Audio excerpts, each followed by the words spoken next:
Hello again, hockey fans. Are you ready to brave the wild with me, your host, Paladino Joey, or Joey Owygen? Brave the Wild is available on all of your favorite podcasting apps. I thank you once and always for downloading and listening to this show. It is, of course, a great pleasure to be back on board with you once again today, and I do thank Dylan and Kyle for having me on board the Hockey Podcast Network, THPN. We're also on that, and I deeply appreciate them. The sun is shining. The Wild are, well, not as close to a playoff spot as they were last week because, well, teams like Nashville and St. Louis keep kicking butt for the most part. So that's unfortunate and, a predictable loss, I suppose, to the Carolina Hurricanes, the way the Wild led and gave up the lead and then led again and gave up the lead and then ended up coughing up the ghost midway through the third period. The Wild also signed Marat Khusnatdinov.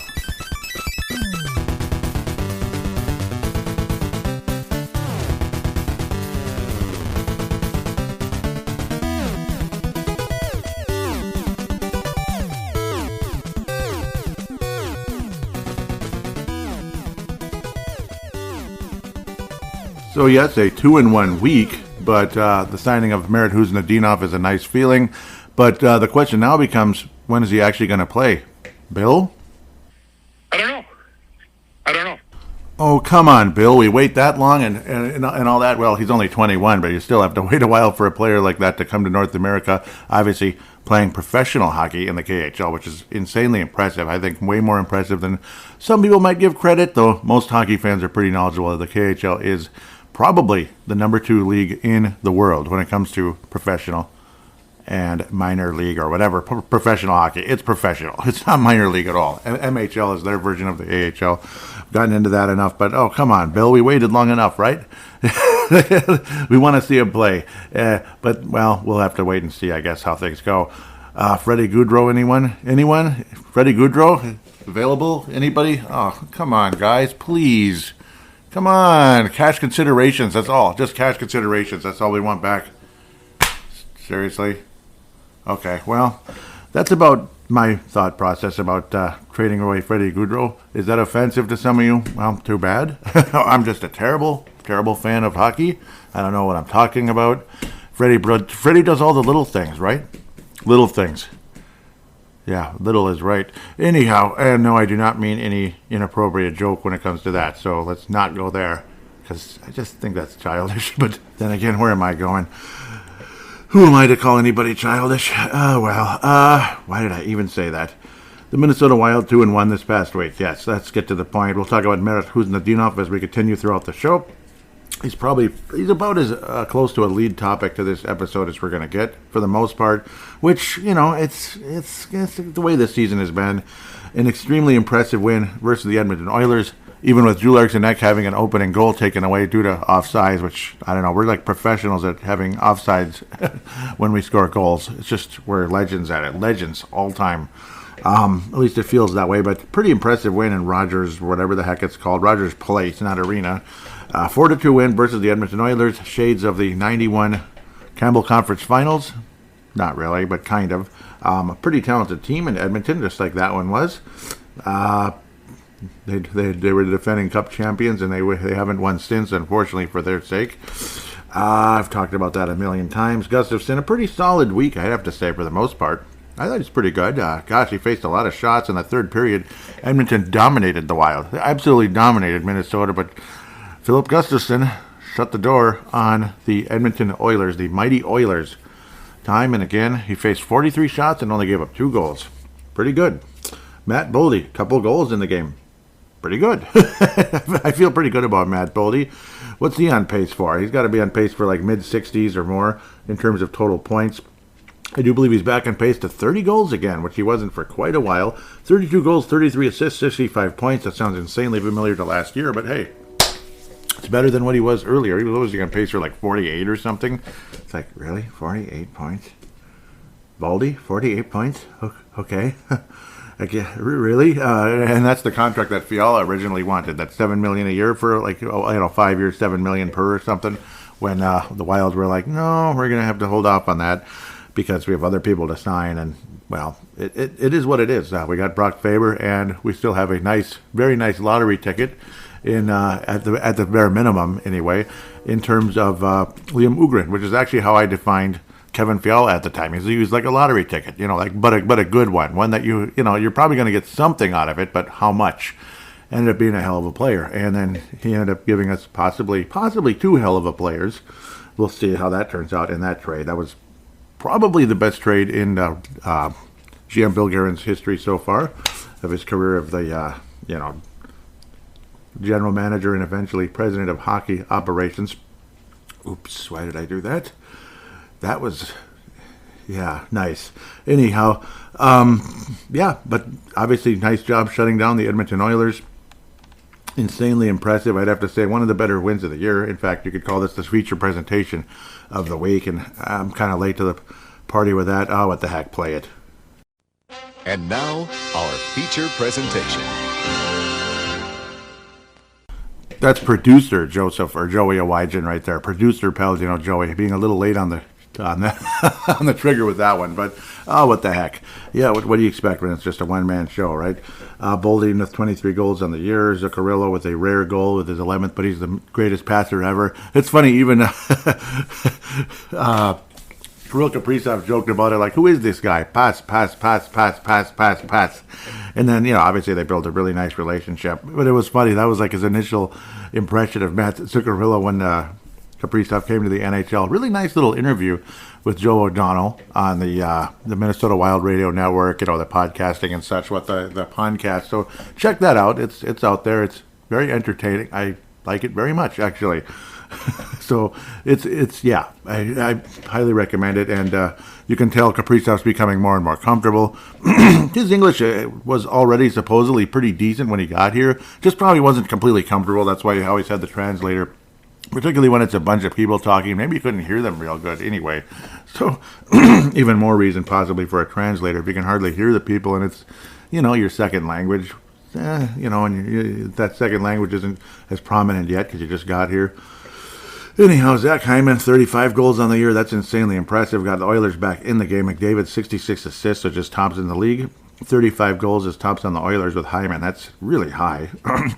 No pun intended. Obviously, he's the other guy with Draisaitl and McDavid, but he's doing a hell of a job, too. Like a little Yari Curry role there. But obviously, it's an impressive power play over there in Edmonton, up there in Edmonton, but unable to get the regulation win or at least squeeze out a point from Minnesota. So a regulation win for Minnesota, no points at all for Edmonton for the first time since December, I believe. So pretty crazy. And when you consider their win-loss record isn't even all that great. Again, I repeat this every show. It just tells you how behind they were for a while. St. Louis did recently lose just last night to the Edmonton Oilers. So that kind of helps the Wild, but no, they got a point out of it. St. Louis got a point. It was a 3-2 overtime dilly. So that figures. Wild will have Nashville coming up, which is obviously as crucial as it gets if you're super worried about making the postseason. But I don't know. I mean, look at Nashville's record and look at ours. Nashville's almost 10 games above 500. We're 3. I mean, wahoo. So, I don't know. They're playing great, unfortunately. So, what have they won? 6 in a row. So, that's how it is in hockey. I mean, that's how it is. You build a hole, and, even if the other team starts losing, then you lose or whatever, or you don't win enough games to catch up, and then the other team gets hot again, and then you have some bad puck luck, like pucks coming off of players' faces going into your net. Seriously? Like, that's what they call FaceTime, huh? Yeah, or the Face Shrine in Zelda Link's Awakening. That's the brand spanking new episode of Video Game Flashback, Legend of Zelda Link's Awakening. That was, I put a lot of work into that. That was my pride and joy. And, God, so do check that out if you have the time and all that. And you do not have to listen to the whole episode in one sitting. That's one thing out there that drives me nuts. Like, why is the show so long? You don't have to listen to it all in one sitting. And you don't have to sit down and watch it. There's nothing to watch. You could be mowing the lawn. You could be mopping the floor. You could be going for a walk around Lake Calhoun or Bob Mescal or whatever you call it, or Mississippi River, as Kirill Kaprizov might do. Whatever. Like, some things are longer than others. It just is what it is. Speaking of which, I'm making this review longer than it needs to be with Edmonton, but nice win. Now the Wild head to Seattle. This team is weird. Like, okay, back to back. Oh gosh, we're probably gonna have a letdown in one of these. No, it's a 5-2 win.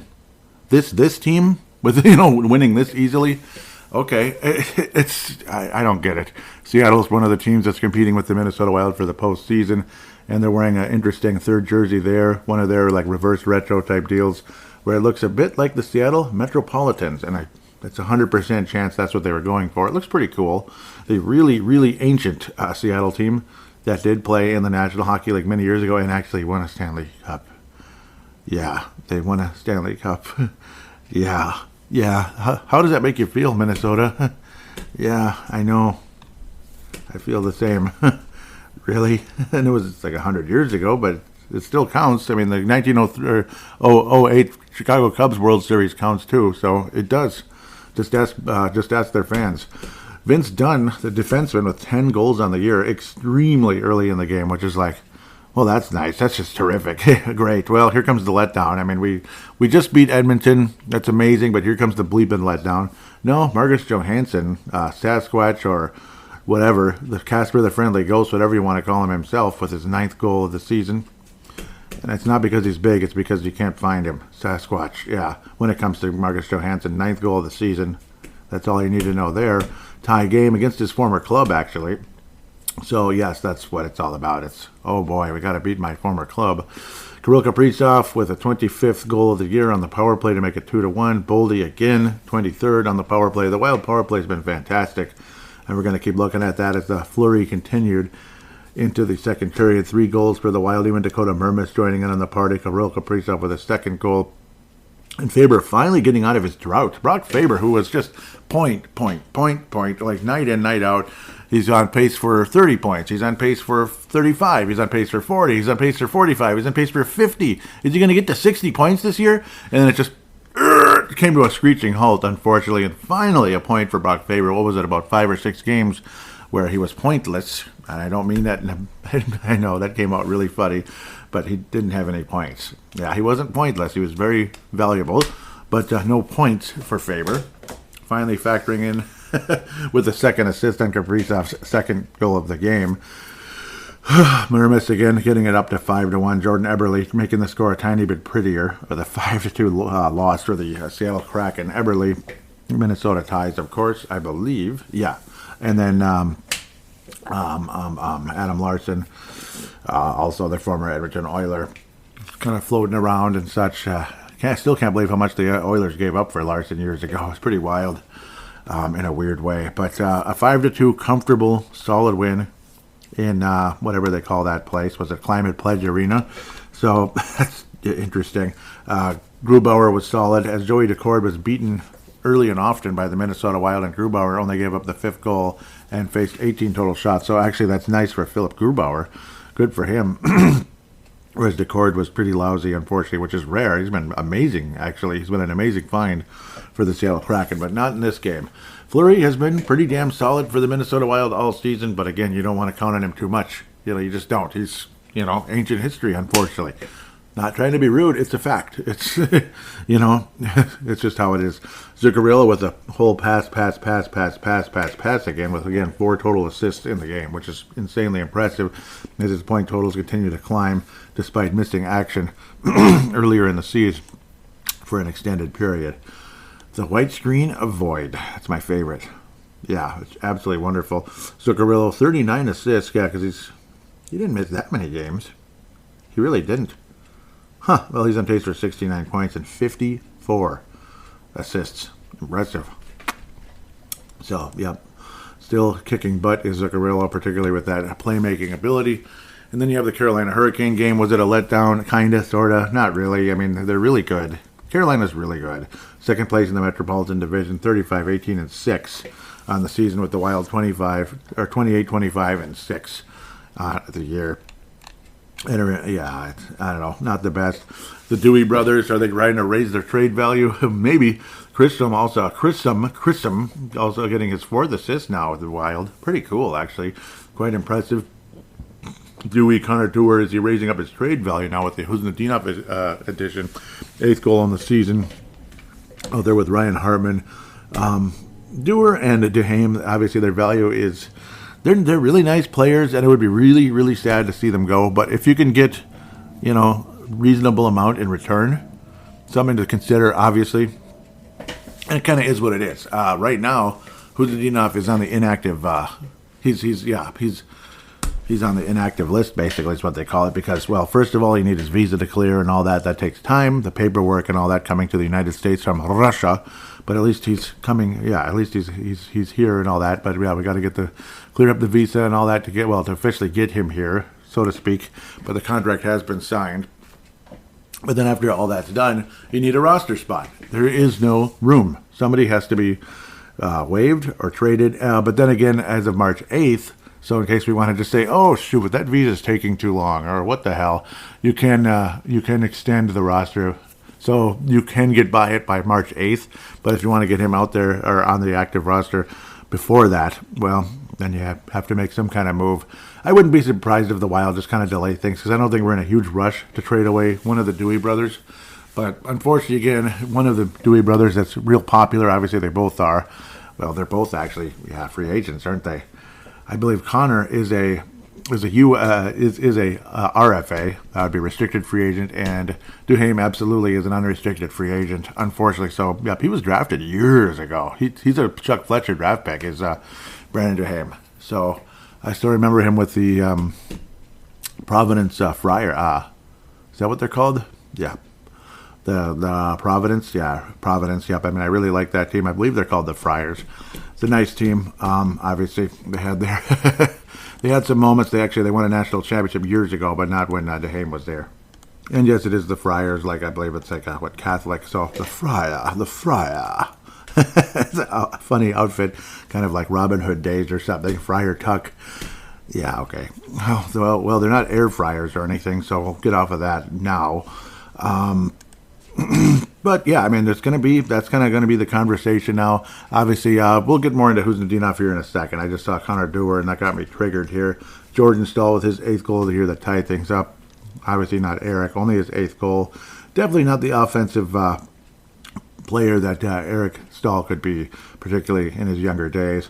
Jonas Brodin had multiple goals this week, including this one here, 6th goal of the year now, so good for him. He had his 5th goal earlier. Duhaime, there it is. Yep, one of the Dewey brothers again, factoring in on the points. Only his 3rd assist of the season. That's another Sasquatch, Casper the Friendly Ghost type of thing. Like we'll call it Sasquatch. 3 goals.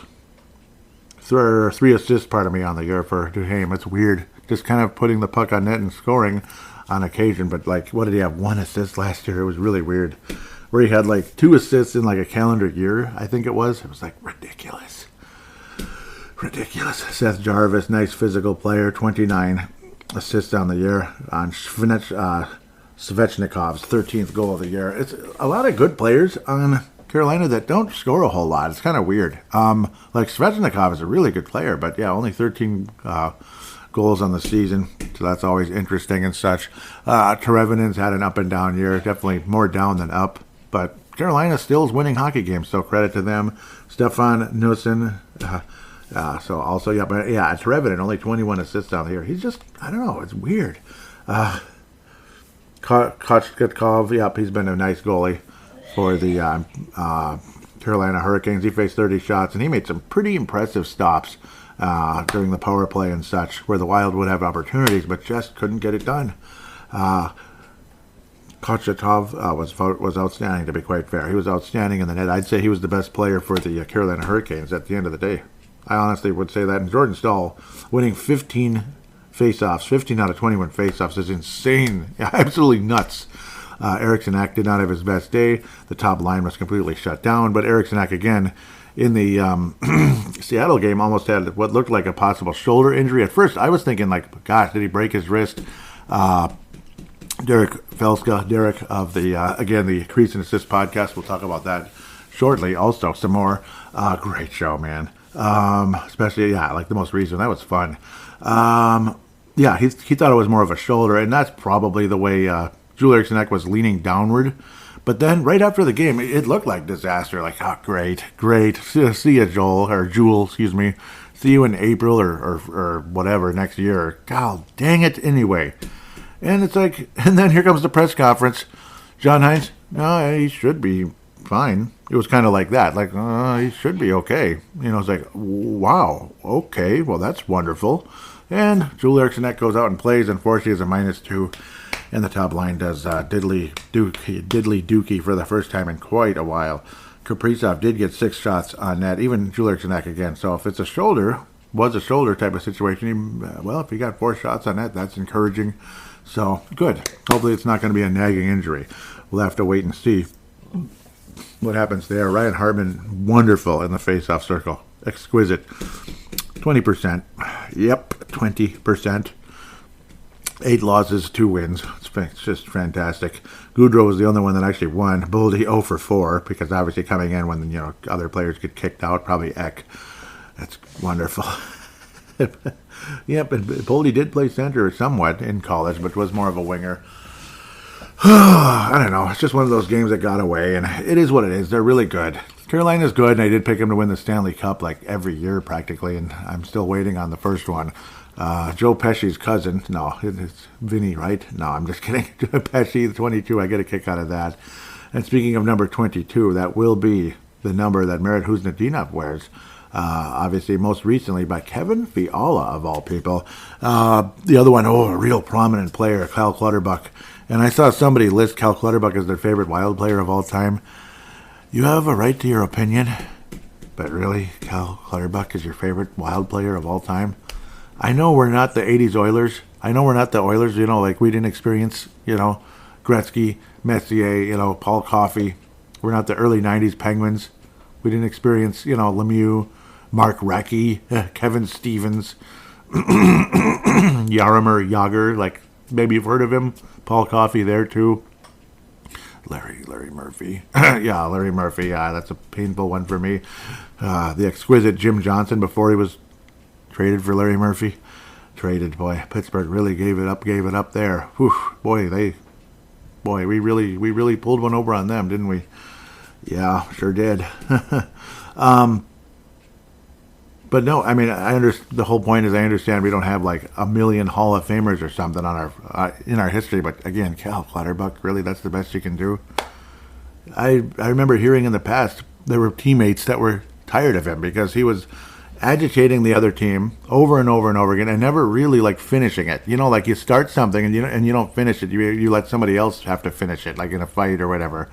They get the penalty. They might get injured and such when you're like the one agitating the other team. I heard that didn't always sit well.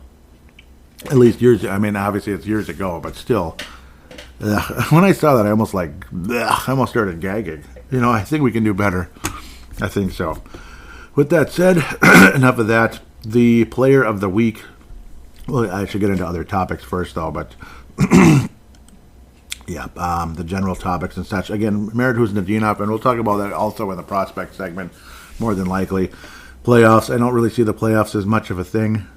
I don't. I mean, if they make it, they make it. Grissom continues to look like a nice find, generally speaking, and Kirill Kaprizov was the star of the week, and that can kind of give you a hint as to where we're going for the Mike Modano Award. I pretty much just gave it away right there. It was a decent week for the Wild. It wasn't that bad. And Philip Gustafson, I thought, was pretty good this week after getting shelled last week in one of the games. He had one really good game and got shelled in the next one. It was like, what the hell? So it was kind of weird where he had to, he had to get set. That was against Vancouver. Had to get sat in favor of Fleury, which didn't help Fleury going into the next game. I don't know why I'm having trouble. It's kind of goofy. It's like I just can't breathe. What the heck? But as for the Mike Modano Award winner for this week, it's going to go to Kirill Kaprizov, the star of the week in the NHL. So that's awesome. The top star of the week in the National Hockey League. And he'll be the top star of this week as well for Brave the Wild. Mike Modano Award winner. I know I probably should do it in the star thing too, but some days. Yeah, maybe someday I will switch it over. The James Tepper Memorial Popcorn Maker, it's I don't know. It's Freddie Goudreau. Well, it kind of is. I don't know. I mean, Hartman 2 of 8. That's funny, man. But he did have 2 assists versus Carolina. It's not like he's bad. He's really not. But is it Johansson? You could go with Johansson. I don't know. I mean, there was nobody that really was terrible necessarily this week. Even Merrill was he just is what he is. He's below average, obviously, way below average. Grisham's been a nice find. We've talked about that 15 times now. Goudreau, well, he won some face-offs, but again, just a non-factor like always. It just doesn't matter anymore. So it's kind of generally players like that. I don't really have anybody to get real ticked off at. It's just annoying, like Marcus Johansson, the way he comes and goes, and he scored a goal against his former team again. Yay! Whatever former team it was. Like, he'd score against us, too, and I think he did, if I remember correctly, when he was gone after his first stint. So I think I remember that, actually, which was funny. It was like a joke. So we'll go with Marcus Johansson just for that. Kind of nonsense. Like, come on, man. Some consistency would be nice once in a blue moon. So with that, we'll take a quick break, and we got 3 games to preview coming up into the prospects. We'll talk some more Marat Khusnatdinov.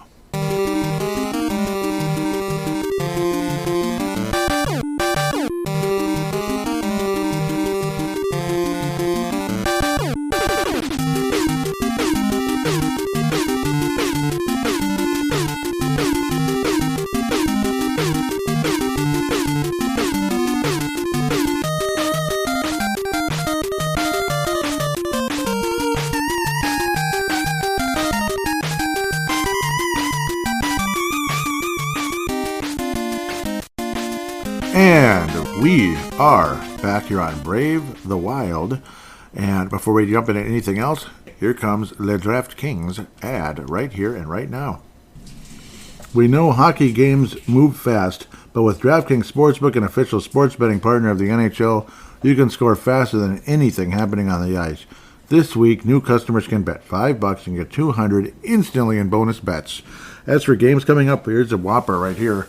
The Vegas Golden Knights of the Boston Bruins on the money line. Okay, I keep going back and forth reading the puck line and the money line, so I don't know. Nobody ever says anything if they like one more than the other, so, well, we'll see.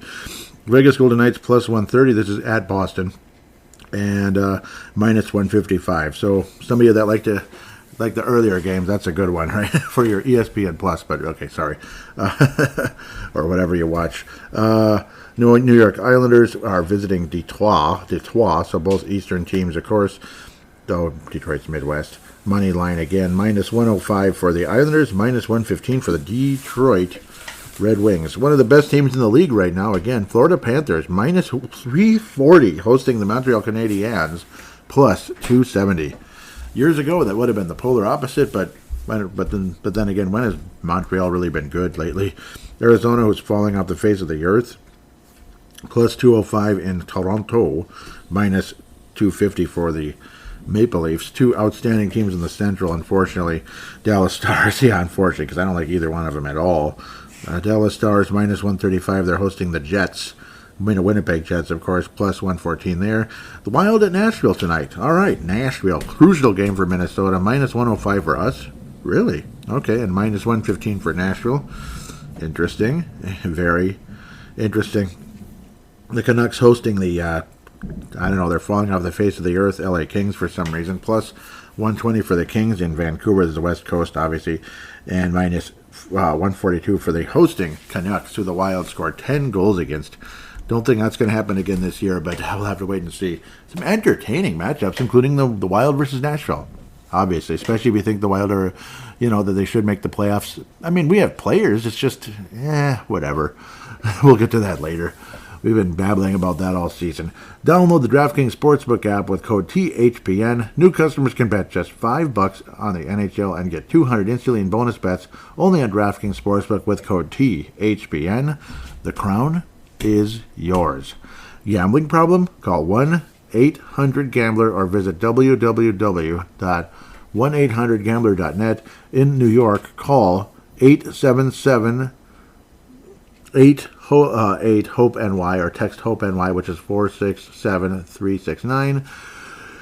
In Connecticut, help is available for problem gambling. Call 888-787-9. Pardon me, I'll start over. 888-789-7777. Or visit ccpg.org. Please play responsibly. On behalf of Boot Hill Casino and Resort in Kansas. 21 plus, age varies by jurisdiction. Void in Ontario. Bonus bets expire 168 hours after issuance. See dkng.com/hockey for eligibility and deposit restrictions, terms, and responsible gambling resources. NHL and the NHL Shield are registered trademark of the National Hockey League. Copyright NHL 2004. All rights reserved. So, yes, indeed. Let's get our butts back into the upcoming games. We're going to wrap up the month of February. Literally, this is leap year day or leap day or whatever. It must be a presidential election year and Summer Olympics. Yeah, it is. Yeah, it is. We'll get off of both. Summer Olympics, well, they're kind of interesting, I guess. It's kind of interesting, but it can be. And the other thing is, your own personal opinion. Anyhow, goals for the Wild are 16th in goals. Nashville is 15th. Goals against, the Wild are 28th. Nashville's 20th. These all sound pretty similar, don't they? We'll get to the scores here in a second. Power play, the Wild are now 13th. When you consider how putrid and awful our power play was at the beginning of the year, and remember last year when it was like god awful, like what are you doing out there? At least in certain parts of the season. 13th. I mean, and I know that's like big deals, like in the middle practically. Yeah, but when it's always like 20 something, that's pretty good. Penalty kill 29th. Yeah, we knew that was coming. That's the other shoe dropping. 28th in penalty minutes. Come on, guys. 22nd for Nashville. Nashville's 21st in the power play and 27th in the penalty kill. I apologize for not mentioning that. The season is split so far between the two teams. The road team has won in both games. The road team. The Minnesota Wild were red hot. This was actually our first game. I believe this is John Hines' first game, or is it a second game? Second game, right? Because I think we beat St. Louis like in a close game first. And then we slaughtered the Nashville Predators because it's like, John Hines' first game back in Nashville. I'll get you, sons of biscuits. 6-1 victory for Minnesota. That was awesome. But it feels like ancient history now with all the ups and downs since then. I mean, it has been all over the place. Nashville, this is one of the downs. 3-2 loss in XL Energy Center. Not the worst thing you ever saw, but the Wild didn't get a single point, damn it, in that game. So it's been a season split so far. This one is today, Leap Day or whatever the hell it's called, February 29th, 2024. I don't know how many February 29th episodes I have. Probably not too many, despite the fact this show is old. This show started in April, or maybe officially September 2008. This is a very old podcast, if you didn't know. Just keep scrolling back, but you're like, oh my God, it's that old? Yeah, it is. Yes. Yes, I'm 44 years old now. What was I, like 30? I was like 29. I was 29. Yeah, remember? But I'm still 29. Remember how people always try to tell you that crap? It's like gray hair all over it. Yeah, I'm 29. Yeah, sure you are. Next, March the 10th, Sunday, the Wild will host the Nashville Predators in a matinee. Oh, goody. I just love matinees. Just love them. They're nice and everything, but okay. Wild are 3-2 in our last 5. The Nashville Predators have won 6 in a row. If I remember correctly, it might even be 7 now. No, 6.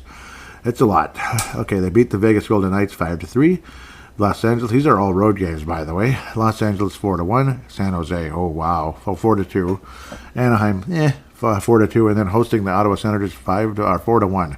They are keeping their opponents down, and they're scoring 4 or 5 goals in every game. So that's just a polite clap. It's impressive. Good for them. And well, if they want to knock us out of the playoffs, so be it. As for injuries, well, Marat Khusnatdinov, not injury related. It's called Visa. Zach Bogosian, he's not been playing for a while, hasn't? Yeah, he's not been playing for. I don't think he played a game this week, did he? So it's been a minute. Oh, actually he did. Yeah, it's been up and down, but he's been barely visible. Pardon me. Foligno, injured reserve. Maroon is out for like another month or so, unfortunately, and then Spurgeon is out for la saison. Nashville, again, to be polite and respectful, it says no injuries. This is called knocking on wood. Yeah, I don't want to be rude to them. Not a big fan, but I'm not. They drive me nuts, but still. No injuries. Yeah, it's so silly. UC Soros, 2.91 goals against average, mediocre. Like I was saying, both teams are giving up a lot of goals. 90.5 in percentage, and Saros has 2 shutouts on the season. Obviously, again, he was a wonderful goalie of the future. Now, eventually, he's going to be replaced by the outstanding youngster, Yaroslav Askarov. Yep, that rolls right off your tongue, actually. Yep, he came out in the Marco Rossi draft, and I remember he was the big-time goalie, and then, a year later, the big-time goalie was a guy named Jesper Wallstedt, who is the Minnesota Wild's player and, obviously up-and-comer in Iowa, who won't be too long from playing here. Askarov has had some moments so far. Has been in 2 games, by the way. The elite prospect, of course, literally an elite prospect. 1.47 goals against average and a save percentage of 94.3. So nice little start to his NHL career, which Wallstedt gave up 7 goals. Wallstedt. Sucks. Anyhow, Lankinen also, I believe he's been on the Blackhawks and other clubs over the years. 8-4 record, but a 3.23 goals against average. Save percentage of 89.2, but 8-4, so the club must have been scoring goals. Philip Forsberg is a point-a-game player for the Nashville Predators. 60 games, 60 points, 32 assists, 28 goals. Outstanding. Roman Rossi, remember, he's a defenseman, 57 points. He's on pace for, 75 plus. 14 goals, 43 assists. The third leading scorer on the team, who's tied with Ryan O'Reilly, the guy who helped the St. Louis Blues win their first Stanley Cup back in 2019, and that was a fun playoff run to watch. It really was. Who's tied with Ryan O'Reilly? Former Minnesota Wild forward, Gustav Nyquist. That's right. 13 goals, 33 assists. Remember, he's a wonderful passer. But he can score as well. But yeah, wonderful, wonderful passer. I loved him. I loved Gustav Nyquist when he was here for that short time. He was so good. It was outstanding. And isn't he like in his mid-30s, like 33, 34 already? But 49 points. He's having a hell of a year. And, man, that would have been nice. That would have been nice. Why couldn't we sign him instead of bleeping Johansson, huh? Why not? Forget about Goudreau and Johansson. Take that money, give it to Nyquist. Okay, I don't know. But, well, if you want to make the playoffs so damn bad and it's all about Fing winning, well, then Fing sign the right Fing player. Golf Fing, dang it. Anyhow, that's about it, though. Cody Glass, he was the first ever, major draft pick for the Vegas Golden Knights. He's got 6 points in 32 games. Well, if that ain't glass, I don't know what is. That's a glass ceiling, huh? Smash. That's too bad. Sorry, Cody. I don't mean to be a jerk, but I don't know. The Wild at Nashville. Well, if the trend continues, the road team wins. Road team wins, but that also means the trend continues versus the Wild in a couple of weeks on March the 10th. I don't know. We're gonna win in Nashville. It's like we never do we? Okay, we're gonna. I don't know. They're on a red hot streak. Maybe the Wild do get a win here. I'll say the Wild. I don't know. I am just bouncing here on this one. No, the Wild did not win this game. No, I'm sorry. I'll be honest. 4-2. Yeah, I know it's a lame score. 4-2. Nashville beats the Wild. 5-3. Nashville beats the Wild. The Wild get 3 goals, power plays, and all that cute stuff. Kirill Kaprizov has a multi-goal game for Kirill the Thrill, but the Wild do not win the game, unfortunately. Because I don't see the Wild going 3-0 this week. I'd be shocked, because I think these next 2 games are ever winnable. March the 2nd, St. Louis, Saturday at 5 o'clock on a Saturday evening. Interesting. So it gives you time to do stuff afterward, I suppose, in St. Louis or in Minnesota, depending on if you're following the team there or you're a Blues fan or whatever. I don't think Blues fans are listening to this show, but maybe once in a blue moon. That was not intended. It really wasn't. St. Louis Blues, well, they're 1 point ahead of Minnesota right now in the standings. I was just looking at it. I'm going to go back. Yeah, Nashville is 6 points ahead of Minnesota. St. Louis is just 1. That's it. So a chance for Minnesota to overtake the Blues, I guess, which is nice and everything. We move up to 5th place. So, we'll see. But it depends on what St. Louis does in between now and then as well. The Blues have been a pain in the butt for the Wild forever. Again, no injuries. What's up with that? But, obviously guys are playing hurt. Hello. This guy doesn't have a massive bruise on his wrist from getting hit by a stick or something, or a puck or ankle or whatever the heck. No, nobody. They're all in perfect shape. Guaranteed, right? Nobody's got strained hamstrings a little bit. Strain, ST, where it's not injured, just hurting. Yeah, nobody. They're all healthy. Yeah, right. 3-1 win for Minnesota is the only game so far. We got 3 games against the Blues, up and coming. Interesting. And I suppose we have a lot of games versus the Sharks too. So don't lose those if you're so worried about making the playoffs and picking lower in the draft, I guess. Yay. This last one was, again, that's the very first game John Hines ever coached for Minnesota, 3-1. So there it is. 3-1 win. Very kind of a quiet, solid, nice performance by the Minnesota Wild hosting the Blues with John Hines behind the bench for the first time. The Blues are 22nd in goals, 16th in goals against, 24th in the power play, 17th in the penalty kill, kind of opposite us. Third about staying out of the box. Very impressive stat. Third. They have 250, approximately, less penalty minutes than the Minnesota Wild. Oh, that's all. 245. Oh, sorry about that 5 there. That was one of Duhaime's fights, I guess, that we just forgot to... that one didn't count. Just kidding. Wow. 250 penalty minute difference between the Blues and the Wild. And, I think years ago it was like the opposite, wasn't it? Or maybe not. We were like both really bad about it. But the Blues have been pretty disciplined, to be fair. It's impressive, eh? It is. The Blues, I think this is a winnable game. Very much so. Wouldn't be surprised if the Wild do win this one in a relatively low-scoring fashion. Something along the likes of, are you ready? 3-2. 3-2. The Wild will beat the St. Louis Blues 3-2. Lower scoring game. Robert Thomas, 68 points. Insanely impressive season with 48 assists for Les Blues. And he's played in every game again, knocking on wood. Don't want to be mean. Bucevic, 48 points, also 24 and 24 for goals and assists, respectively. Jordan Kyrou, who was the leading scorer at times last year, with 47, still super good. 19 goals, 28 assists, kind of off to a slow start to the season, but has improved. The former Bruin, Torrey Krug, 2 goals and 28 assists on the season. Nick Leddy, former Wild draft pick who never played a minute here, left the Gophers early, kind of got banged up and stuff. And, I know it's a long history. And we got what did we get, like... Didn't we get, like, Cam Parker or something? It was like, Chicago Blackhawks, right? Cam Parker, I don't want to remember that. It was wonderful, wonderful trade, right? Great. Well, he was a 3rd overall pick, remember? Another former Blackhawk, Brandon Saad, could drive you crazy, 17 goals and 9 assists. He's one of those third-line guys who can agitate, yet he's only got 16 penalty minutes, so he'll agitate you, but not get in the box as much. But he's not really nearly as visible as he was years ago with the Blackhawks. Like, everybody knew who Brandon Saad was then. Now it's like, who's that again? Oh, that guy. I forgot about him, right? 1-4 in their last 5 games are the St. Louis Blues. So, again, I think the Wild can help knock the Blues down below us for the first time in a long time anyway.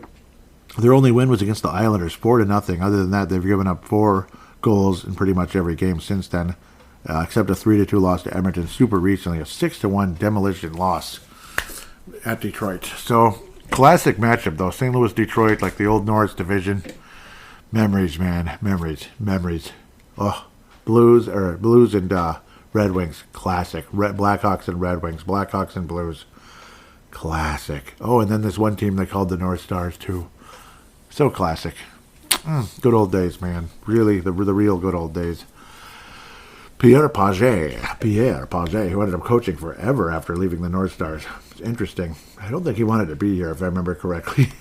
Oh, well, too bad, so sad. The Wild will beat the Blues. The most likely guy to score is going to be... I'm going to step out on a weird one. Chrisom's going to score a goal for the Wild. That's the second goal of the season. So Chrisom, number 47, will score for Minnesota versus the St. Louis Blues. And it's going to be a crucial one. Maybe it'll be the go-ahead and winning goal for the Minnesota Wild. San Jose Sharks, Xcel Energy Center, 6 p.m. 6 p.m. I didn't look at the future games for the Blues. I apologize. Really fast. I'm babbling too much.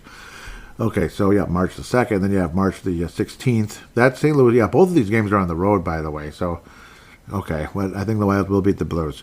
March 16th and Saturday, March 23rd. So this is going to go pretty fast during the month of March. The season will be over. Season series will be over March 23rd at 2 p.m. Okay, enough. On to the what do they call them? The Sharks, 15-37-5 on the year. Dead bleeping last, 8th place in the Pacific Division, which is a pretty good division if you didn't know. Oh boy, get ready for some amazing numbers, which could be interesting. 6 p.m. Sunday. Fun. I like these Sunday night kind of games. It'd be even more fun if it was a little later, but that's fine. 6 p.m. is fine, right around dinner time, and, crack open a Sierra Nevada this or a Founders that. Stay away from the Coors and Millers and all them. They're crap, but maybe that's what you like, whatever. San Jose Sharks, they do have injuries, including to their best player, Thomas Hertl. Injured reserve as of Feb the 12th. Vlasic, still there, the pickle man. Mark-Edouard Vlasic did not play recently against, Feb 27th.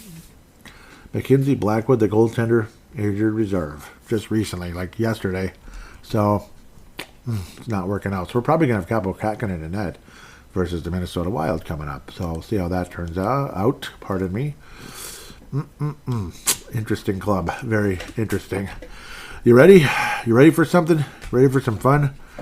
32nd in goals. 32nd in goals against. They only have 119 goals on the season.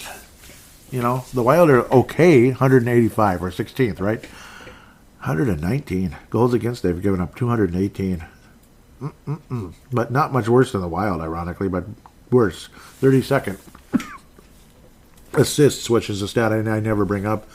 They only have 198, which is dead last in the league. The Wild have not played the Sharks once this year. It's a 3-game series because it's a divisional but same conference. It's non-divisional but same conference, sorry. Sunday, March the 3rd. Thursday, March 28th at 7 in X Energy Center. Those are both in the X. And then Saturday, April 13th, the Wild head out to Northern Cal on Saturday at 9:30. Fun. I love those. It'll be just kind of a tune-up. Khusnatdinov be out there like on the top line because the season's over. This team is filled with Minnesota Wild rejects one way or another, and I'm not trying to be rude to them. It's just the way it is. It's particularly Granlund. I don't consider him a reject necessarily, but we did kind of move on from him, and it ended up being a great trade. So all the credit in the world to a man by the name of Paul Fenton, the much maligned Paul Fenton. Leading scorer, the Sharks, again, Thomas Hertl. He's their best player, but he is also on injured reserve. 15 goals, 19 assists for 34 points, but he's a minus 26. Kind of reminds you of the Iowa Wild or the Heartlanders last year. They're basically what last year's Heartlanders were, giving up like 4 goals a game and scoring like 1 or 2. It's like, oh, this is so fun. This is so much fun. Oh, they lost 4-1. Oh, they lost 5-1. Oh, 4-0. Oh, it's so much fun to watch. So, yes, that's the other side of things. When you tank, it sucks and it's boring. Like, there's just nothing going on. Nothing. Like, you hope there's some kind of a cool prospect coming up and all that, but and maybe they're on the team now and we're still losing, but they're going to get better. I don't know. Does Luke Cunnin make you excited? 52 games, 10 points. Multiple ACLs throughout his career, and I'm not trying to rip on him. Nico Sturm, 38 games, 9 points. Kalen Addison, 36 games with the Sharks now, 9 points. Kalen Addison. All these names sound awfully familiar, right? Mike Hoffman has been all over the place. I don't know if it's what happened with him. Like, he was so good years ago with the Ottawa Senators. But I don't know. He started getting traded a lot. I don't know if he's, like, not a popular person. I thought I heard something like that. I don't know. Or he's just not that good. I don't know. But I don't know what the heck happened with Mike Hoffman. He was good, man. 8 goals, 10 assists, 18 points. He is a defenseman, by the way. I did say Mikael Granlund, 7 goals, 25 assists with 32 points. He's actually one of the better ones in the plus-minus. Only a -9, which actually is pretty good, considering 10 assists on the power play, no goals.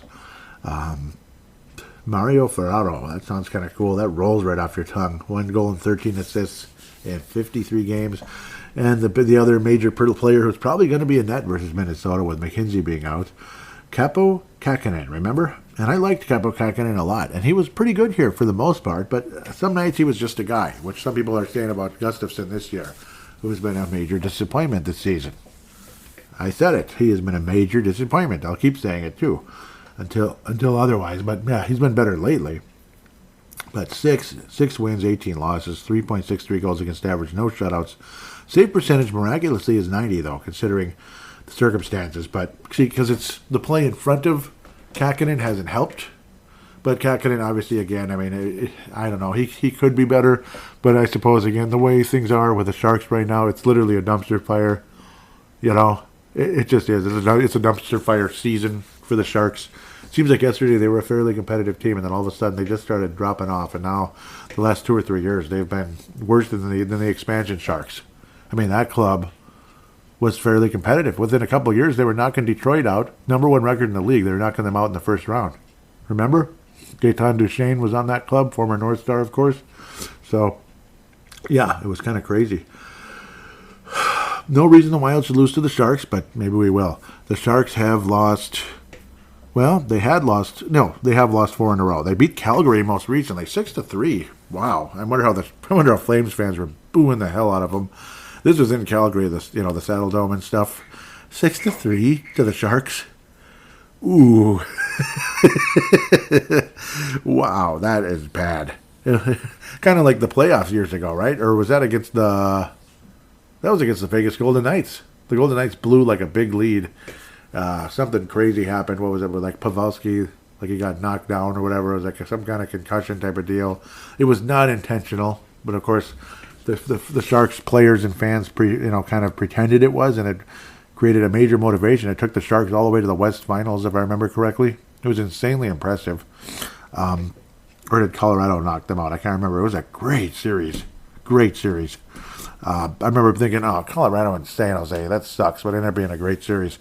Anyhow, 4-3 loss to Columbus, 4-0 to the Vegas Golden Knights, 4-2 to Nashville, and the struggling New Jersey Devils. Nice way to kind of come out of their doldrums. They've been struggling. They're not even in the playoffs right now. It's weird. 7-2 victory for the New Jersey Devils. So hopefully that can help get things going, and this could be a nice one for the Wild as well. 5-1. Minnesota beats the Sharks 5-1. Should I pick anything crazy? Hat-trick for Matt Boldy. Hat-trick for Matt Boldy. This feels like a Matt Boldy game. You know, I mean, we always play the Sharks in March, always. And it's the March of Boldy, right? You know, last year, March, Boldy was incredible. Maybe he gets 40 goals this year. Like, he has another huge month of March, and he gets to 40 goals or close to it, like almost like 38 or something, 70 points. But if the March of Boldy is back, hat-trick versus the Sharks, and the Wild win 5-1. With that, let's jump into the prospects now, if humanly possible. The Minnesota Wild again. He will be with Minnesota, and his name is Marat Khusnatdinov. He is not going to Iowa because the KHL is close enough to being in the AHL anyway. In fact, arguably, it's better than the AHL. So what's the point? That'd be like being demoted, wouldn't it? You're certainly getting paid less. So, like, that's not going to happen.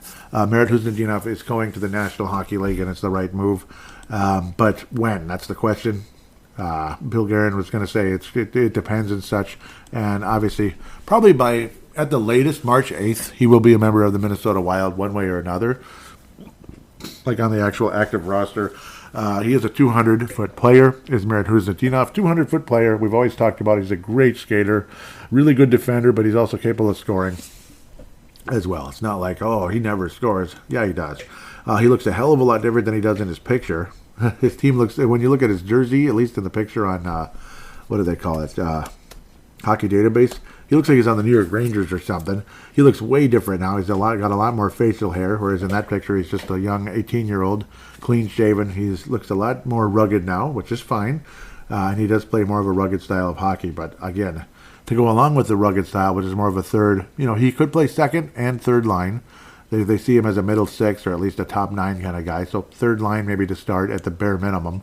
But the skating ability is something skating ability, and clearly he does have offensive skill.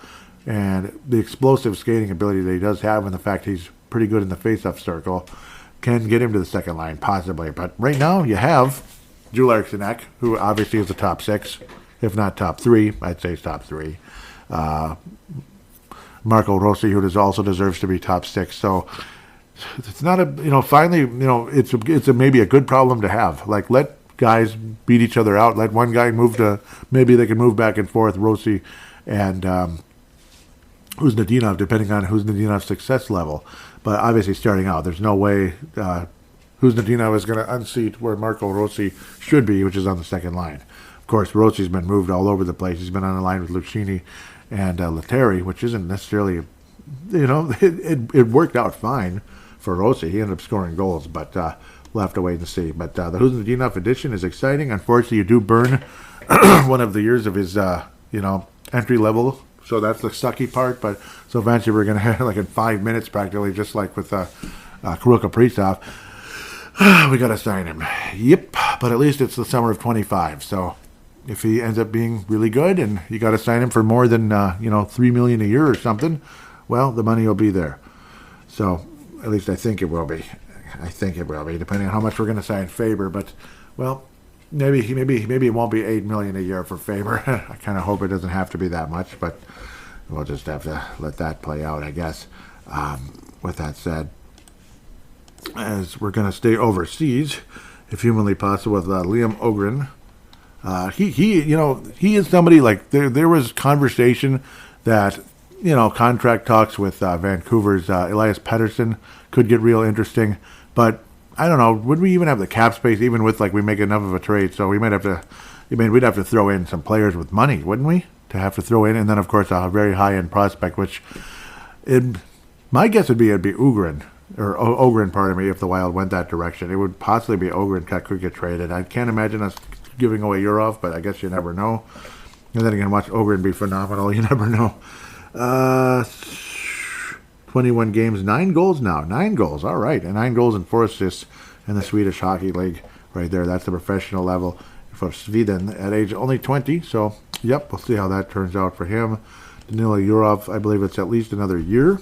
And then after that, Danila Urov just might come to North America around who knows, maybe around this time next year or a little later. We'll have to wait and see, but that would be unbelievable. He is a winger, though. He's not a center. So Khusnatdinov obviously is a center. No complaining about getting an outstanding winger, though. 62 games, 21 goals, 28 assists. Season is wrapped up, I believe, there in Metallurg. So we have 49 points total in 62 games. Outstanding season for somebody his age, at age 20. Extremely cool. Last year, obviously, 2 years ago, was it no points? And then last year, kind of quiet, but, kind of back and forth to the MHL and eventually finished in the KHL, which is wonderful for Urov. But at the end of the day, yeah, he's really taken steps forward, and it is extremely exciting. Khusnatdinov, also, it is the maximum amount allowed for entry level, by the way. So $925 for this year, which obviously again counts this year, and then the next year, $925. So he'll be on Minnesota next year for sure. It's called the non-roster. That's what it's called. 21 years of age, and he becomes a restricted free agent in the summer of 25, which is when the Wild's cap situation will be better, to say the least. It will be different. It won't be as rough. So the cap hit from Parisi Suter will be 1.66 per hour, and that goes all the way up until 2029, I do believe. So it's a little bit of a cap hit. That's a player, 1.6 is a player. It's not a star, but it's still a piece. So there's that. Yeah. Oh, what did I? Oh, that's fine. No, it's not fine. Go back where you were. Dang it. Sorry. I didn't want to close that yet. But let's look at the other prospects or prospects or whatever you want to call them. We'll go to Iowa for now. Nick Paton is still leading the club in scoring. Iowa lost again for the 900th time. Damon Hunt, 13 total points. Beckman with 27 now. 15 goals on the season. Damon Hunt is leading the defenseman in scoring, tied with Simon Johansson all of a sudden. Where did he come from? He is a minus 19, which is better than it was before, I suppose. And like I said, last night Iowa lost again 3-2, but it was an overtime loss, yay, but still in last place. Adam Raska, what was it, his third goal of the year, yay. Caden Bankier also scored, so that's always nice to see him going. And Johansson, that's why his numbers have been kind of creeping up. He's been getting a few assists, obviously. That's pretty much what he's got. 8 of those. 5 goals, surprisingly, as well. So that's always nice, I suppose, but they're not winning games down there at all. Everybody's minus this and minus that. Johansson actually is tied with Paton for the worst, which is weird. Paton's the leading scorer. Milne, 2 goals, 5 assists, 7 points. He's kind of a fast guy. He's kind of like Khusnatdinov a little bit, but as a winger, but not as good, obviously. He'd probably be dominating the AHL, wouldn't he? I would think. I bet Khusnatdinov would dominate the AHL. Jesper Wallstedt, goals against average 2.83, kind of around Fleury's level. thus far. So let's get off of Iowa. They've not been that good. Ben Kier, though, yep, quietly, okay, coming back again. 7 goals, 6 assists, 13 points. He's been climbing up very slightly. But again, Iowa's not quite as bad as the Sharks, but kind of similar. They don't score much, and they get scored on. So too much to too little, as Little League coaches like to tell you. Too much to too little. Pavel Novak with the ECHL's Iowa Heartlanders. 8 goals, 8 assists, 16 total points, and he's a minus 14. Yep, both of the Iowas have not been all too special, unfortunately. There's also been talk about a guy by the name of, where'd he go? Second round pick, first off. Yep, I believe, wasn't he signed as well? So we'll see. There's a conversation about him. We'll get to that in a minute. I'll leave him up maybe shortly. He's got 35 points this year in 67 games, but way more games than last year. So he's productive in the KHL, but I don't think he's anything super special. Benoit, 1 point in 15 games. Let's just move on. Whatever. Pert, 11 points, now 3 goals, 8 assists in 30 games. That's with the, what do they call them? The St. Cloud State Huskies. Petrovsky, 46 games, 45 points, 15 goals, 30 assists for the Owen Sound Attack of the OHL. Good for him. Spacek again with Iowa. Yep.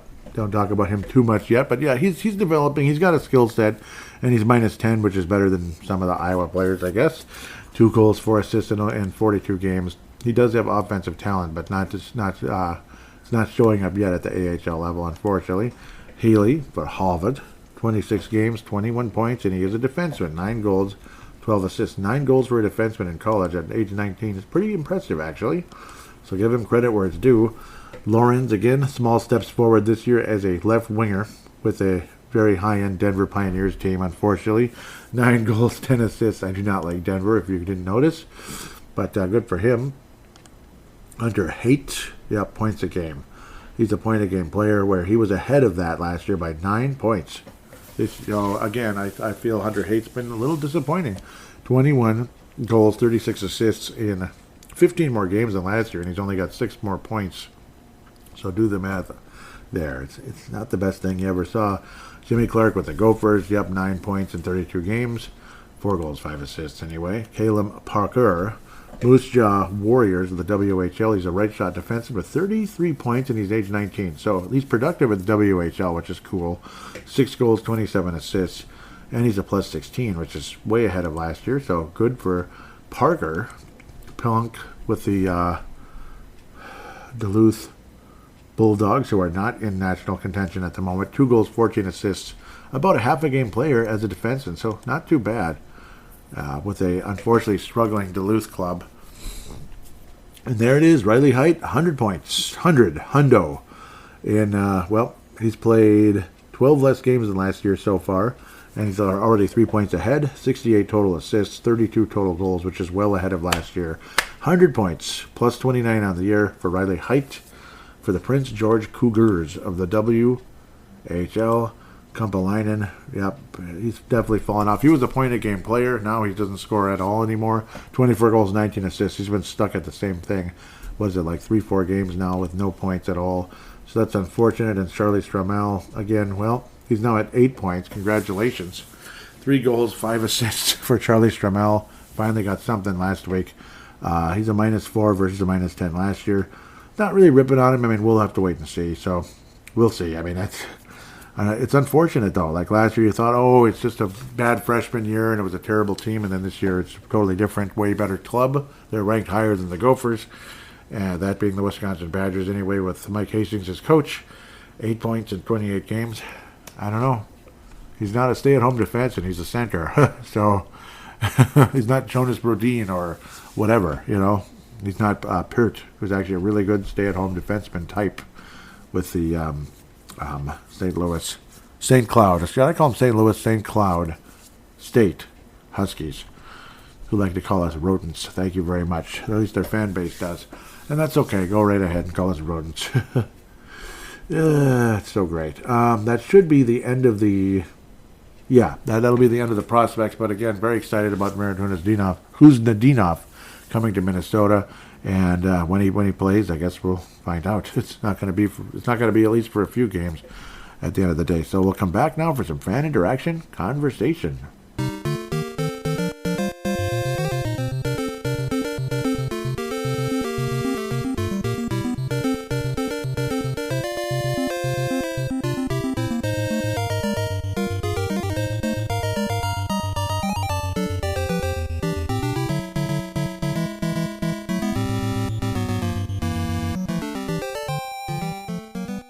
And we are back here on Brave the Wild. Time to jump straight into fan interaction at Brave the Wild. At Brave the Wild, also on Instagram, it's Brave the Wild _MN. Brave the Wild _MN for Instagram. So do give those a follow if you could. It'd be greatly appreciated. Trying to get this loaded, but of course, hashtag BTWMN is the way to keep things organized. Unfortunately, I don't think it's going to be completely organized, so I'm going to try my best to not miss. So some people that have been replying, please put hashtag BTWMN. It makes a huge difference. Where is it? Okay, so yep, I want to thank, it's nice to thank people that retweet. I think it's, only, it's so appreciated. Repost, I guess they call it now. Morty, Emin Johan, Derek Velska, Jay Bushy, Tom Hayen, Vince Germano, and Rick. Thank you guys so much for retweeting. I really appreciate you. I really do, and I mean that sincerely. I'm getting stuck here. Daniil Yurov set a new KHL record for most points in a season by an under-21 player. That's awesome. So, yep, very cool. Derek Felska says, certainly a nice thing to see. Unfortunately, we have to wait another season after this one before he comes over. So, yes, there's that.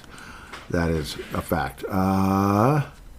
Morty says, has he officially signed his contract extension? There was talk he was, but haven't heard he did. Derek Felsko says, I think it's rather likely, yeah. And then Morty says, I keep hearing that, but I'm holding out hope until I hear he did. So, yep. That would be, again, Danila Yurov, not Daniil. So, I posted a winter hat that I got recently from the Atlanta Flames. Well, it's not from the Flames, but it's about the Atlanta Flames, or it's an Atlanta Flames winter hat. Very comfortable little thing as well. I was saying, how can you not love this? BTW, hashtag Atlanta Flames, all that cute stuff.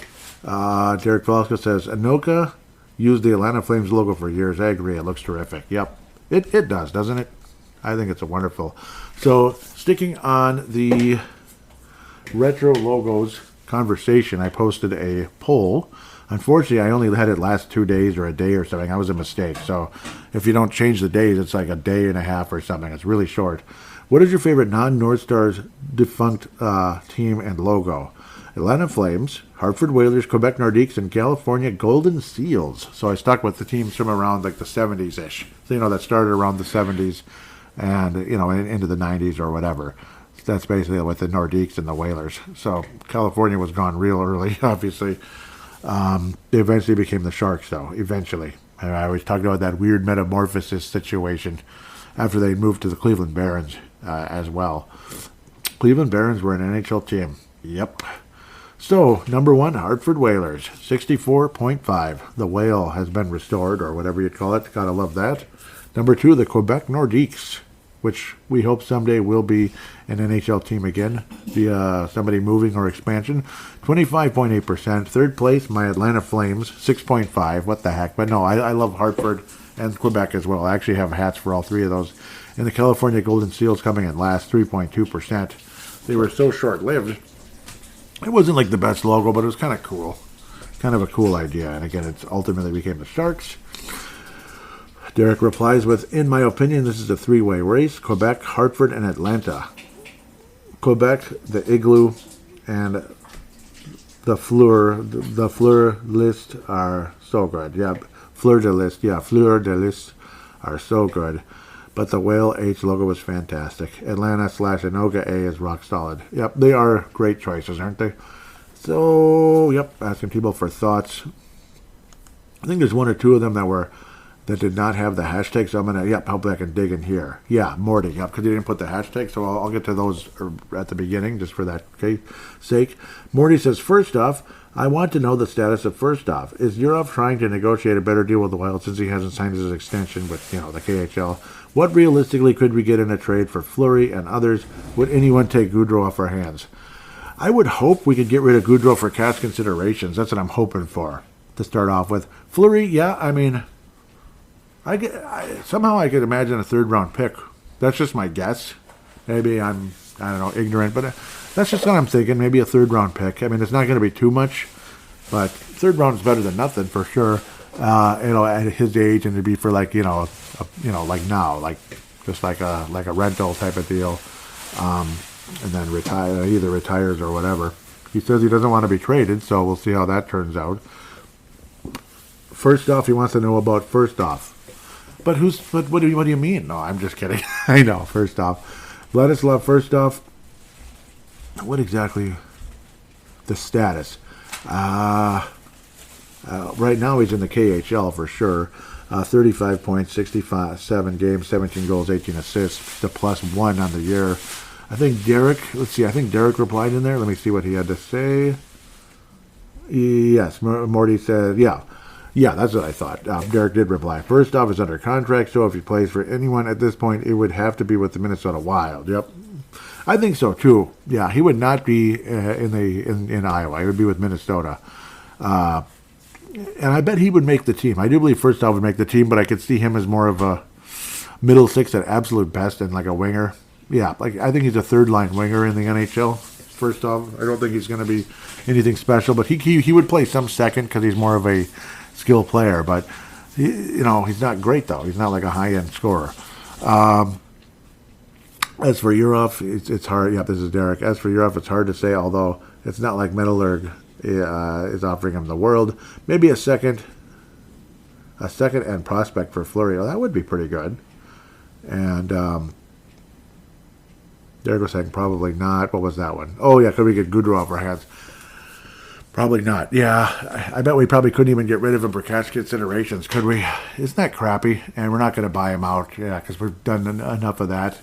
I suppose it wouldn't even be that big of a buyout, but it's just it would linger forever. Because doesn't it like double the years or something? So, yeah, it's like you eat it for like a couple of years, like the $2 million, which is just a pain in the ass, and then you have several years afterward where it's like half of it or like a fraction of it just lingering until like 2035. It'd be something crazy like that, I think. And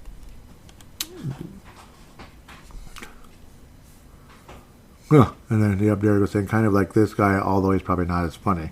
Yep. That's a familiar. Yep, interesting.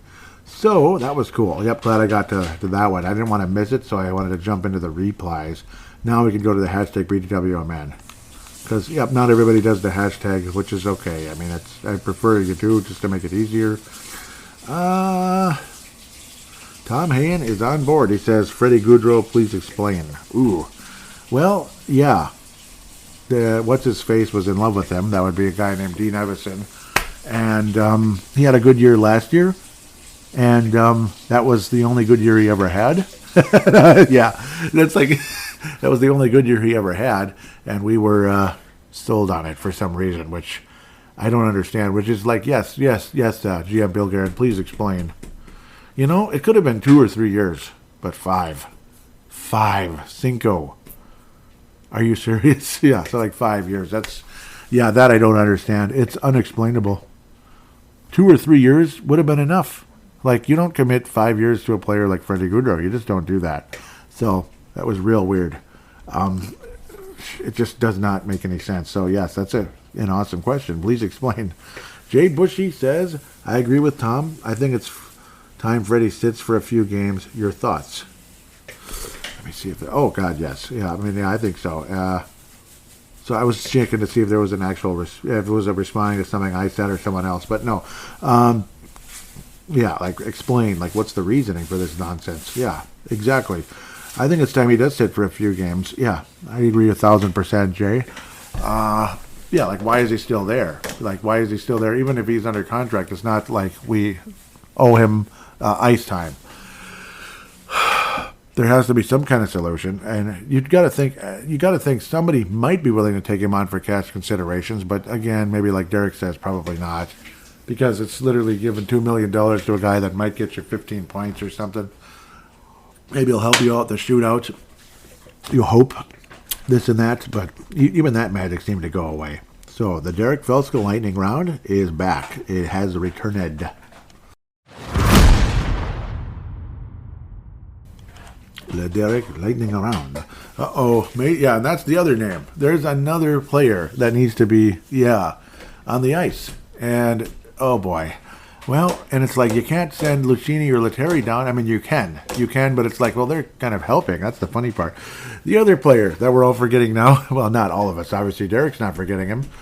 Mason Shaw is working the James Stepper Memorial Popcorn Maker, while some of the veterans continue to do little to nothing most nights. What will it take to get him in the lineup, or is it how the Minnesota Wild roll? Wait for your chance to be scratched. Sure feels like it. Like, look at Beckman. Beckman was up here for like a week. Oh, he's going to get his chance, just not tonight. And he never did. And he's back in Iowa. Isn't that great? Isn't that just wonderful? Because we got to see Freddie Gaudreau get 0-0-0-0-0-0. And then you have people like Micheletti or whoever. Hey, he does a lot of little things. And, yeah, okay, thanks. Thanks, Pat. And I like Pat Micheletti. I have nothing against him at all. I like him. He's a very nice guy. He's very knowledgeable at hockey. But sometimes some of these players, I'm sorry, be it eye test or analytics, whatever it is, he's failing in both. And it's not just Gaudreau, it's other players as well. Obviously the defensemen and such, but Grissom is a nice addition. It helps us be freed from Goligotsky at the very least, from what it sees. But yes, Mason Shaw is making a lot of popcorn. He is. And I'd rather he's out with the Minnesota Wild, at least give him a chance, this type of thing. He wasn't that productive of a player after a nice start to last season. He stayed good for a while, and then it was like game after game after game. He wasn't productive either, but at least again, he did the little thing. So there I go, putting my foot in my mouth. But that's the thing, Mason Shaw and Marat Khusnatdinov now. So, yeah, two guys that need to be up here, I guess. I don't know. I mean, Lucchini probably does less than Vinny Lettieri, but obviously guys get hurt and this and that. Gaudreau doesn't do anything. I think scratch Gaudreau, for heaven's sake. Scratch Gaudreau. It's not the end of the world. Other teams have scratched players that are under contract for a while that aren't good. It happens. Sometimes you just have to do it for the good of the team. If there's somebody that deserves to play instead of Gaudreau, play him. Be it Khusnatdinov or Shaw. Anyhow, continuing, if the Minnesota Wild sign Marat Khusnatdinov, are they just going to scratch him game after game until he shows the team something, I guess at practice, or will he get special treatment and get thrown into the fray right away? Sounds like it's going to be the previous. Sounds like it. Oh yeah, he's going to play eventually. And I remember hearing that's pretty much exactly what Bill Guerin said. Eventually. It's like, oh boy. Yep. So I think it's I guess at practice type of thing, as you said. Next, the Florida Panthers' Nick Cousins acted as though he was shot in an on-ice scrimmage during a game against Buffalo. As the skirmish continues, he lays on the ice. He nearly gets hit with a skate and he leaps up. Should we suspect acts of fakery like this? Should we suspend acts? Yeah, I think we should at least fine. At the minimum, fine him, I think. And then it could lead to suspension if it's a continuing thing, like a reputation type of deal. That'd be my guess. That's kind of what I'm thinking because of... Yeah, it reminds me of soccer. The guy just lays there for like a minute, 2 minutes sometimes, after there's like a little bump or whatever. Just lays there during the World Cup or whatever other soccer game. It's annoying. It's like, dude, just get up.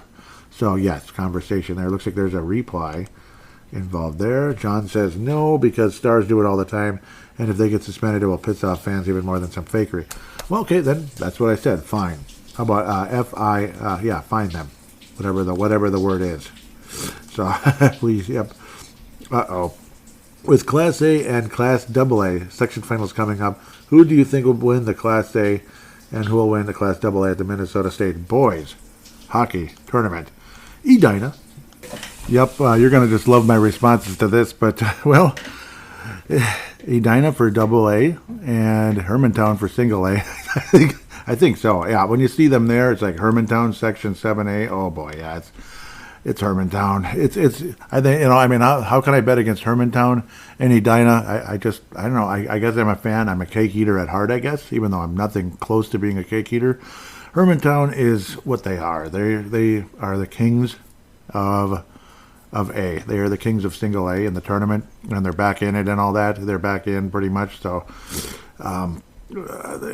yeah, like they're not officially in the tournament yet. But I mean, again, who's going to bet against Hermantown for single A, and then Edina for double A? That's just Edina's in the mix and all of that. So that's how I'm going to have to say it. I think Minnetonka will be a huge threat for the double A. A lot of people like Minnetonka actually winning the whole enchilada. For single A, I don't know. It'd be cool to see somebody like New Ulm, maybe St. Cloud Cathedral jump up. But Orono's always been a threat. Obviously, they've been a threat off and on through the years. But Hermantown is what it is. It's like a legendary school when it comes to high school tournament. They just are, like, whether you like them or not, and it's it's just the way it is. So we'll continue. Next one. The Minnesota Wild seem to be one step forward, one step backwards in the standings all the time. What video game level would you compare to the Wild's progress / regression to? So a level. Video game level that you're just kind of one step forward, two steps back. In a lot of ways, like something like a Ninja Gaiden, I think it's like level 6. Like, okay, I'm getting to the boss and all that stuff, and then you die, and then you go back to 6-1 again. But obviously the Wild aren't even in 6-1. That would be like deep in the playoffs. But just imagining, I mean, if it's just a single level, like a single world like that, it could be World 6-1 in that one. I know, whatchamacallit as well puts you back a couple levels if you die. Well, there's a couple of games. Obviously, Soul Feast for the Sega CD. You get to the final level, you go back and die, you go back 2 levels. It's ridiculous. It's stupid. What's the other one? Ghosts and Goblins. If you accidentally don't get the shield and you like beat the final boss, so to speak, like Satan, I guess is what it is, you go back to level 5 because it's level 6. You go back to level 5 if you don't get the shield. So it's like the Wild continue to not pick up the shield in Ghosts and Goblins. Next one. Ooh, Sega Genesis used to advertise itself as doing what Nintendo don't. Yep. What Minnesota Wild player do you think you'd compare it in that same way? Insert player here that does. Yeah. Oh, yeah, this is fun. Brock Faber does what John Merrill don't. Yep, what John Merrill doesn't. Absolutely. That's one. That's for the defenseman. The Drew Larsenek does what Freddie Goudreau don't. What Freddie Goudreau doesn't. Drew Larsenek, except for face-offs, Freddie Goudreau can win a face-off once in a while, where Eck is decent as well. So I guess they both kind of are okay at it. But Eck provides more. He provides more energy, provides more skill, provides more overall presence on the ice.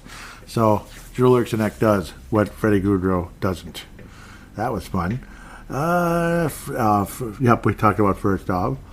And, yep, Tom Hand with Marat now signed. What should we expect? We should expect him to be on the roster at the very latest by March 8th. And after that, I think that, unfortunately, like, the first thing we should expect is to wait, which is annoying, but it is what it is. But I would not be overly surprised that when he does get on the ice, that he's productive right away, actually. I don't expect him to take off and be like a star, but I wouldn't be surprised if he's like a half a point a game type of guy, like a 40-point level player right now, and in the next year, maybe kind of like Rossi in a way. Obviously a smaller guy, but like probably a better skater than Rossi. Small guy like Rossi, better skater. They're both really good defenders. I can imagine him being kind of like similar point levels to Rossi in the NHL. Maybe not as good long term. Like Rossi might end up being a 60, 70 point player someday. Well, Khusnatdinov is probably 50-ish. That's my guess. That's my guess of what we expect with Marat Khusnatdinov. But his skating ability, we're going to see a player that gives it his all and just flies up and down the ice. Really nice defender, and he's decent in the face-off circle as well. So that's what's exciting about the signing of Marat Khusnatdinov. With that, that's the end of fan interaction. So now I want to give shout-outs to the likes of Minnesota Wild Global, Scott Cavendish, Also, again, Patrick Turner, Minnesota Wild Nation. Huge shout out to MNW Prospects, our MNW Young Guns, Pavel Burnett and Justin Bakke. You guys are the greatest. Absolutely love you. Huge, massive shout out. I think I forgot to give a shout out last week, which I feel terrible about. That would be Crease and Assist. Crease and Assist podcast, the Crease podcast, Crease and Assist. Derek Felska, Teresa Ferris, and Kalisha Townsville, who was busy last week, and hoping the best with everything with all three of them. Obviously, health and other things in life. Hope the best for you guys, because I think you do a wonderful show. If it's two of you, it's fine. If it's three of you, it's great. I mean, either way. Sometimes when it's just Derek and Teresa, it's fantastic. Derek and Kalisha, or Kalisha and Teresa is an interesting combination as well. They do a wonderful job, but it's nice how they can kind of like pick up each other's, pick up, have each other's back. Like one person's not feeling good, whatever, or has other things tied up. It's kind of cool how they're able to keep going, and it's nice. It's nice chemistry between the three of them, and they really know their hockey. Honest to God, so wonderful show, Derek. Absolutely wonderful show. With that said, we're gonna take a leave for a week, and who knows? Maybe we will see Marat Khusnatdinov, and I'm looking forward to it one way or another.